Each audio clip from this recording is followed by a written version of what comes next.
आपल्याला अनेक आजार माहिती आहेत जे आपल्या आसपास होत असतात, पण काही गोष्टी खूप रेअर असतात आणि अशाच रेअर डिसीजेस विषयी आपण आज जाणून घेणार आहोत. आणि त्यानिमित्ताने आपल्यासोबत आहेत डॉक्टर सुवर्णा मगर मॅम.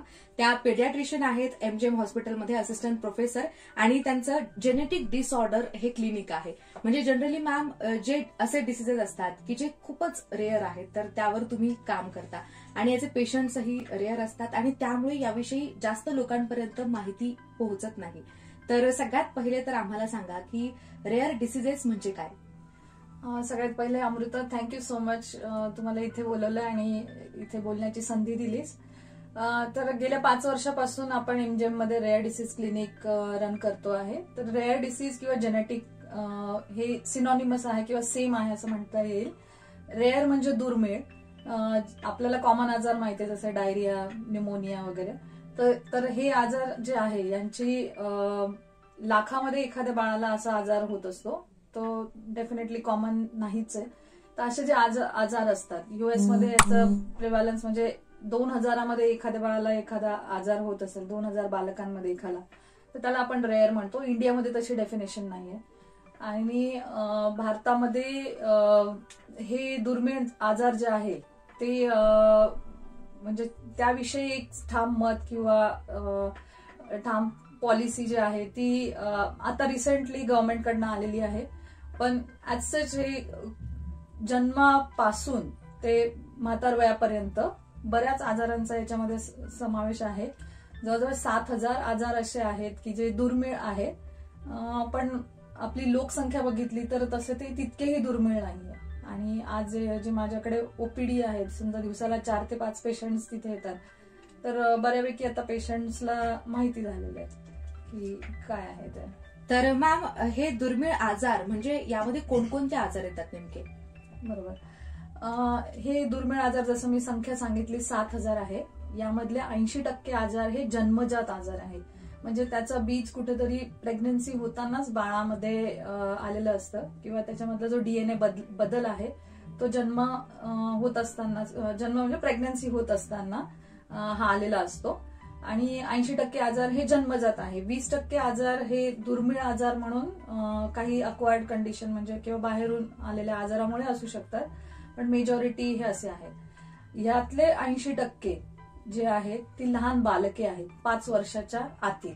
हे जन्मजात आजार सगळ्यात जास्त अफेक्ट करतात लहान बालकांना.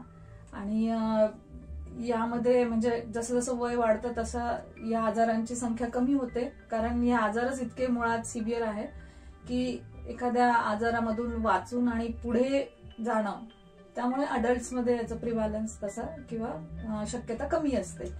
अच्छा मॅम, मला एक विचारायचं तुम्हाला, म्हणजे हे जर आजार असतील, जर जन्मजातच होत असतील, प्रेग्नन्सीच्या काळामध्येच जर आपल्याला त्याचं निदान झालं तर मग याचा खूप जास्त फायदा सगळ्यांनाच होईल. तर मॅम प्रेग्नन्सीच्या वेळी अशा काही टेस्ट असतात का की जेणेकरून होणाऱ्या बाळाला कुठले दुर्मिळ आजार असतील की नाही आपल्याला कळेल?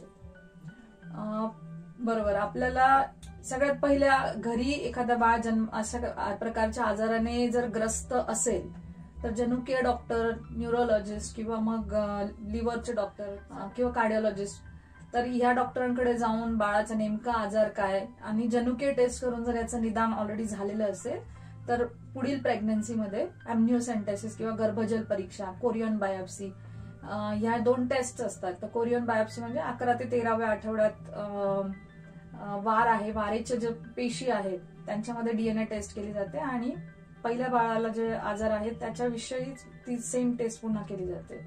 आणि दुसरी आहे अॅम्निओसेंटेसिस म्हणजे गर्भजल परीक्षा. 16 ते 19 आठवड्यामध्ये गर्भवतीचं जे पाणी आहे त्या पाण्यामध्ये पण बाळाच्या पेशी असतात.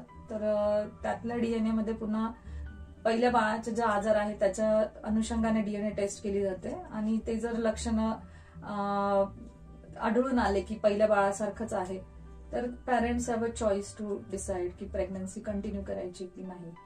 तर हा जो प्रीनेटल डिसिजन आहे तो अवेलेबल आहे. पण ऍज सच याच्यावर ट्रीटमेंट नाही उपलब्ध की डीएनए लेवलवर जाऊन आपण तो करेक्ट करू शकतो, असं हे उपलब्ध नाहीये. आणि मॅम बऱ्याचदा म्हणजे गैरसमज, अंधश्रद्धा आणि म्हणजे घरातल्या ज्या काही वयस्कर स्त्रिया असतील तर त्याच ज्या नवीन प्रेग्नेंट आहेत त्यांना अनेक टेस्ट करण्यापासून थांबवतात की आमच्या वेळी कुठे होतं, तरी तुम्ही झालात आणि तुम्ही चांगले आहात. तर याचा सुद्धा परिणाम म्हणजे हे दुर्मिळ आजार वाढण्यामध्ये होतो. तर अशा महिलांना तुम्ही काय सांगाल? अगदी बरोबर. आज स्त्रीरोग तज्ञ तुम्हाला रुटीन ब्लड टेस्ट सांगतात, सोनोग्राफीज करायला सांगतात का, वारंवार सांगतात की काय, असं नसतं. तर प्रत्येक गोष्टीच्या मागे लॉजिक असतं. तर बेसिकली ब्लड टेस्ट आहे. आईला अनिमिया असेल, तिचा ब्लड ग्रुप निगेटिव्ह असेल, तिच्याकडे VDRL किंवा जे सिफिलिस नावाचं योनी मार्गाला इन्फेक्शन असेल किंवा मग डायबिटीज असेल आईला, तर हे सगळं प्रेग्नन्सीच्या वेळेस रुटीनली कंपल्सरीली चेक झालं पाहिजे. आणि यांची जर ट्रीटमेंट घेतलेली असेल, थायरॉइड सुद्धा त्याची ट्रीटमेंट घेतलेली असेल आणि ते कंट्रोलमध्ये असेल, तर बाळामध्ये याचे परिणाम दिसत नाही, म्हणजे बाळ हेल्दी असू शकतं. दुसरं असं सोनोग्राफी जे आहे, आता रुटीनली पहिल्या 3 महिन्यातली सोनोग्राफी डेटिंग स्कॅन म्हणतो आपण. त्याच्यामध्ये आपल्याला किती आठवड्याची प्रेग्नन्सी, एकच आहे का, गर्भाशयात आहे का, हे कळतं. दुसऱ्या ट्रायमेस्टरमध्ये 3 मंथ्समध्ये सगळ्यात महत्वाची सोनोग्राफी म्हणजे व्यंगाची सोनोग्राफी. तर डेफिनेटली ही खूप सगळ्यात महत्वाची सोनोग्राफी आहे, ज्याच्यामध्ये बाळाच्या मध्ये काही शारीरिक व्यंग डोक्यापासून पायापर्यंत जे सोनोलॉजिस्ट आहेत त्यांना ते दिसत असतं. जर जन्मापासून बाळाला काही शारीरिक व्यंग आहे, जसे जन्मजात हृदयरोग, हातापायांच्या रचनेत बदल, मेंदूच्या रचनेत बदल, तर अशा बऱ्याच गोष्टी आपल्याला कळू शकतात. एक्स्ट्रा बोट असणे, ओठ फाटलेला असणे जन्मजात, तर असे जन्मजात व्यंग आपल्याला 19 आठवड्याच्या आत कळाले तर त्यांना रिप्रोडक्टिव्ह डिसिजन घेता येतं. कारण लिगली 24 आठवड्याच्या आधी गर्भपात करणे किंवा टर्मिनेशन करणे तसा हा पालकांचा हक्क असतो आपल्या इंडियामध्ये. तर त्याविषयी डिसिजन घेऊ शकतात. कारण एखादा हँडिकॅप मूल वाढवणं आपल्यासाठी तेवढंच अवघड आहे. आजच्या भारतीय कंडिशनमध्ये बघितलं तर ते तितकंच डिफिकल्ट आहे. त्यामुळे हे व्यंगाचं सोनोग्राफी खूप महत्वाचं आहे. आणि तिसरा ट्रायमेस्टर म्हणजे लास्टली बाळाच्या भोवती पाणी बरोबर आहे का, आणि काही डिफेक्ट जे आहे ते नंतर लक्षात येतात, म्हणजे 20 आठवड्याच्या आत नाही समजत. तर मग त्यामुळे सोनोग्राफी करून जर एखादे जन्मजात व्यंग निघालेच तर आपल्याला बाळ जन्माला त्याच्याविषयी आपण रेडी राहतो की काय ट्रीटमेंट लागणार आहे, आयसीयू मध्ये शिफ्ट करायला लागणार आहे वगैरे, हे सगळं रेडी असतं. तर त्याच्यामुळे डॉक्टर जे सांगतात ते टेस्ट आणि सोनोग्राफी डेफिनेटली करून घेतले पाहिजे. नक्कीच. तर बऱ्याचदा म्हणजे आपण काय करत असतो, सेल्फ मेडिकेशन एक प्रकार, म्हणजे आपल्याला एखादी गोळी आधी दिलेली असेल तर परत तेच करायचं. आणि एकदा आपण केली ना 9 महिन्यामध्ये एकदा सोनोग्राफी केली तर मग अजून नंतर काय करायचंय, डॉक्टर सारखे सांगतच असतात काही ना काही टेस्ट करायला. मग या गोष्टी सोडून आपण डॉक्टर जे सांगतात त्यामागे काहीतरी विज्ञान असणारे, काहीतरी त्यांचा अभ्यास असणारे, ही गोष्ट आपल्याला मांडणंच असायला हवी, जेणेकरून जे काही मुलं जन्माला येतील त्यांचा पूर्ण आयुष्याचा हा प्रश्न आहे पुढचा. तर मॅम, मला एक अजून प्रश्न विचारायचा आहे. असे कोणते रेअर डिसऑर्डर्स आहेत का की जे पूर्णपणे बरे होऊ शकतात आणि त्यानंतर चांगली लाईफ असू शकते? खूप चांगला प्रश्न आहे हा. मगाशी मी लिस्ट केले नाही ते, जस्ट एक मी तुला सांगते रेअर डिसीज काय असतात. एवढं सांगितलं की 80% आजार हे लहान बालकांमध्ये असतात. आणि याच्यामध्ये जसं जन्मजात शारीरिक व्यंग सांगितले, हातापायाच्या रचनेत बदल, हात पाय छोटा आहे, बोटं चिकटलेली आहे, एक्स्ट्रा बोट आहे, जन्मजात बहिरेपणा आहे, आंधळेपणा आहे, त्याच्यानंतर जन्मजात हृदयरोग आहे, एकच किडनी आहे. तर हे असे झाले दिसणारे व्यंग. काही व्यंग असं की ते कार्यामध्ये व्यंग आहे, मतिमंदत्व, जसं बाळाला सगळ्या गोष्टी उशिरा करायला शिकणं आणि मतिमंदत्व येणं. तर हा एक कॉमन आजार आहे. त्याच्यामध्ये मग ते डाऊन सिंड्रोम असेल, तुम्ही ऐकलं असेल.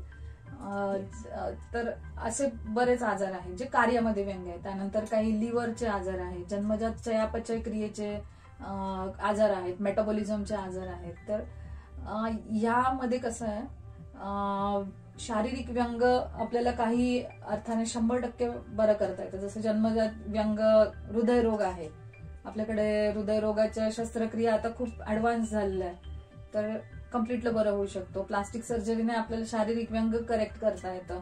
तर काही गोष्टी आहेत डेफिनेटली त्याला पूर्णपणे आपण तरी सुद्धा कंट्रोल करू शकतो किंवा ट्रीट करू शकतो.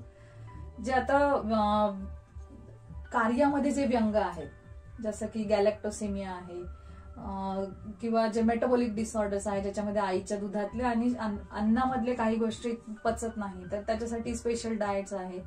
तर हे आजार कंट्रोलमध्ये येऊ शकतात. याच्या पलीकडे काही आजार जे आहेत त्यांना बोन मॅरो ट्रान्सप्लांट, जसं की सिकल सेल अनिमिया, थॅलेसेमिया, तुम्ही ऐकलं असेल आपल्या भागामध्ये, हे जन्मजात अनिमिया आहेत ज्याच्यामध्ये बाळाला ट्रान्सफ्युजनच लागतं.